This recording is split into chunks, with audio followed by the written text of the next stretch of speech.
Assalamualaikum warahmatullahi wabarakatuh, teman-teman semua. Jumpa lagi bersama saya. Tentunya masih di channel Saudagar Kambing Pemalang ya, teman-teman ya. Oke, teman-teman. Saat ini di lokasi saya hujan ya, teman-teman ya. Tanggal 2 Desember ini hujan. Dan ini di cuaca seperti ini nih, ternak kita sangat rentan sekali ya, bisa terkena sakit, teman-teman. Jadi kita harus bisa melakukan antisipasi seperti menjaga kebersihan kandang ya, teman-teman ya. Dan yang kedua, sering melakukan pemantauan ternak kita, teman-teman. Jadi setidaknya kita bisa melakukan pencegahan bila mana sudah ada indikasi gejala-gejala kambing kita yang imunitasnya kurang bagus dan mulai terkena sakit, teman-teman. Oke ya, teman-teman, untuk kali ini pembahasan saya akan membahas tentang beberapa penyakit yang mungkin ini bisa dibilang jarang kita dengar ya, teman-teman. Ini pembahasan singkat aja, teman-teman. Yang pertama, kita akan bahas tentang penyakit pneumonia. Dan yang kedua, kita akan membahas tentang penyakit konstipasi. Dan kita akan membahas tentang penyakit enterotoksemia. Nah, nanti kita akan bahas secara singkat aja ya, teman-teman ya. Apa itu penyakit pneumonia, apa itu penyakit konstipasi, dan apa itu penyakit enteroktosemia. Serta ciri-cirinya seperti apa dan cara mengobatinya seperti apa, teman-teman. Oke, kita akan lanjut ke pembahasan selanjutnya. Oke, teman-teman, kita akan lanjut ya.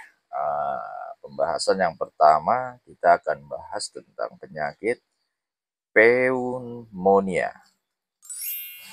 Jadi, pneumonia adalah peradangan dan cairan di paru-paru yang disebabkan oleh infeksi bakteri, teman-teman, virus atau jamur.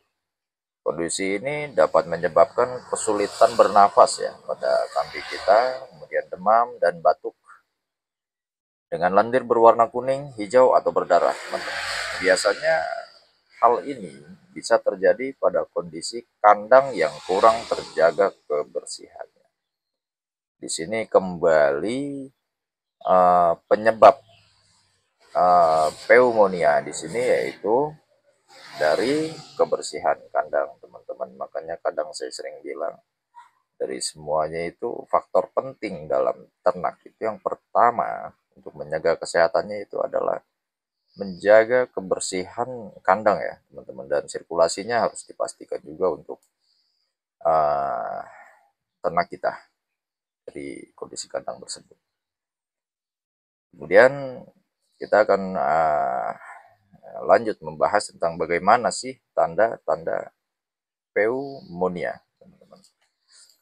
Di sini ada 3 poin ya, ini pembahasan singkat aja, teman-teman. Kurang lebihnya mohon maaf.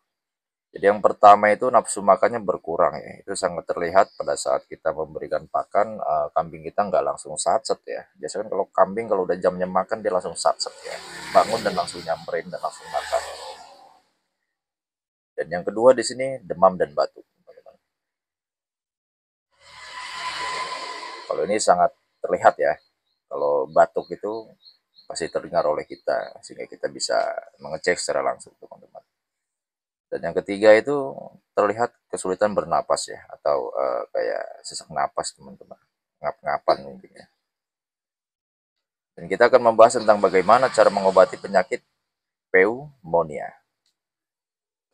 Langkah yang harus kita lakukan adalah yang pertama, karantina kambing yang sakit dan berikan antibiotik spektrum luas yang mengandung oksitetrasilin dan trimetoprim. Sulfa contohnya seperti Medoxy LA atau Limoxin LA atau obat yang lainnya yang biasa teman-teman pakai juga. Yang penting di sini untuk antibiotik ya teman-teman. Dan kemudian kembali di sini kita harus poin pentingnya adalah menjaga kondisi kandang agar senantiasa selalu bersih teman-teman. Sirkulasi udaranya juga harus diperhatikan dan harus dipastikan lancar dan tidak terdapat genangan air ya. Ini bahaya nih kalau terdapat genangan air, ini bisa menjadi apa ya, tempat berkembangnya larva dan nyamuk ya teman-teman. Itu bisa menjadi sebab ya salah satu kambing kita terkena penyakit ya teman-teman. Seperti itu aja ya untuk pembahasan tentang pneumonia. Sekarang kita lanjut ke poin yang kedua tentang penyakit konstipasi. Seperti itu teman-teman. Konstipasi lebih dikenal dengan sebutan sembelit, teman-teman. Penyakit ini disebabkan oleh dehidrasi atau kekurangan cairan dan makanan berserat sehingga tinja atau kotoran mengeras dan sulit untuk dikeluarkan teman-teman ya. Nek cari wong kuwi wis mules tapi keluar angel teman-teman, sembelit kowe kuwi. Kemudian kita akan masuk ke tanda-tandanya konstipasi ya teman-teman. Yang pertamanya ini perutnya kaku ya, atau keras mungkin ini ya. Kaku sih. Yang kedua di sini tubuhnya terlihat lesu dan lemah. Kemudian tidak lincah ya, kelihatan ngelumprak-ngelumpruk mungkin ya, atau mageran gitu ya teman-teman ya. Yang keempat matanya terlihat sayu teman-teman. Kemudian susah buang kotoran sudah pasti. Dan yang kelima adalah mengembek terus-menerus. Mengembek terus-menerus ini dia itu bawelan ya teman-teman ya, maksudnya mbak terus ya.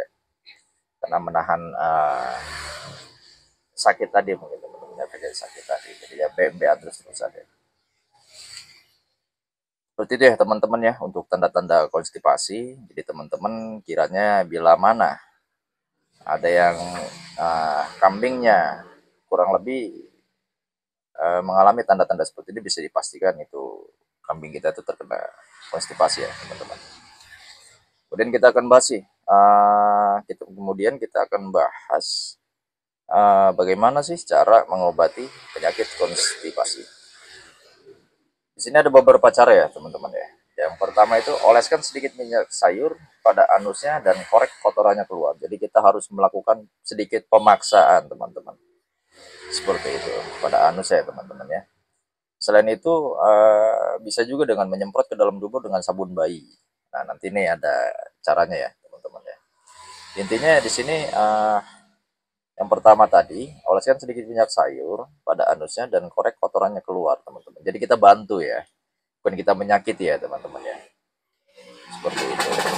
Tujuannya apa sih oleskan minyak sayur ya? Mungkin agar terjadi apa ya, kayak pelumas ya teman-teman ya, agar dia bisa keluar seperti itu. Dan kita akan lanjut ya teman-teman. Selain itu bisa juga dengan menyemprot ke dalam tubuh dengan sabun bayi seperti itu teman-teman. Ini caranya ya. Ini caranya ada beberapa poin di sini, 1, 2, 3, 4, 5. Ada 5 poin. Yang pertama kita ambil sabun bayi secukupnya. Kemudian tambahkan air, kemudian aduk rata teman-teman. Selanjutnya gunakan suntikan tanpa jarum ukuran 1 mili dan bersihkan dahulu. Jadi kita sterilkan dulu ya teman-teman ya. Kita pastikan itu bersih. Kemudian sedot cairan sabun dengan suntikan tersebut. Semprot ke dubur sebanyak 10 ml teman-teman. Seperti itu ya. Untuk pembahasan konstipasi cukup sampai di sini aja ya teman-teman. Ini nggak terlalu nggak terlalu repot lah, sangat ringkas juga untuk penanganannya. Kemudian kita akan lanjut di pembahasan yang terakhir, ini tentang penyakit enterotoksemia teman-teman. Ini nyebutnya juga angel gitu. Enterotoksemia terjadi karena ternak kita memakan bijian secara berlebihan teman-teman, sehingga menghasilkan asam yang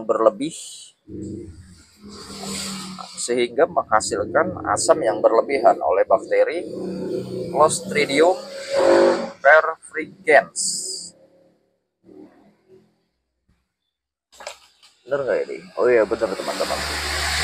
oleh bakteri Clostridium perfringens.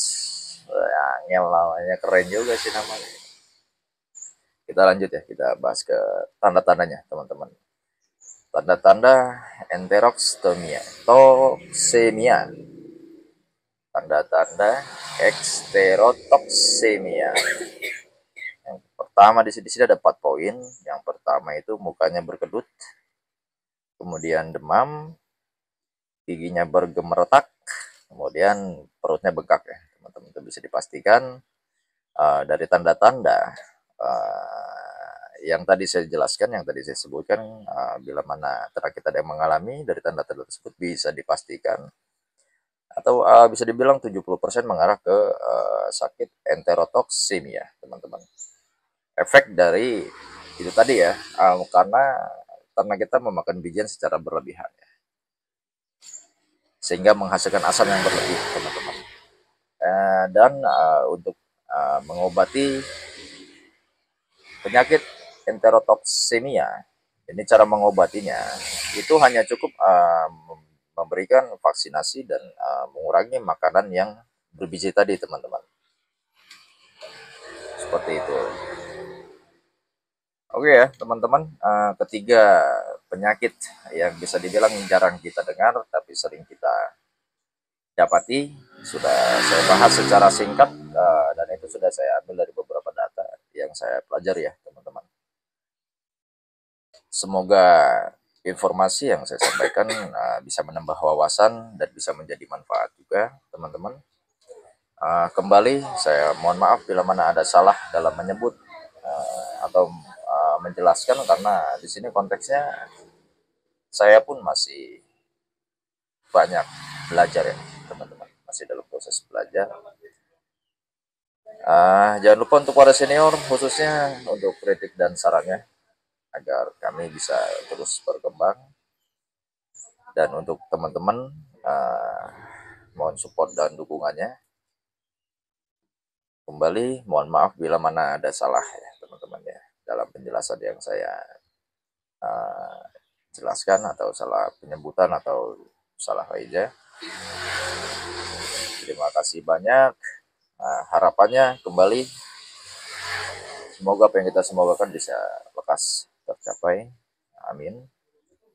Dan ternak kita diberi kesehatan ya teman-teman, karena ternak yang sehat tentunya akan memberikan hasil yang maksimal. Oke teman-teman, seperti itu aja. Salam ngarit.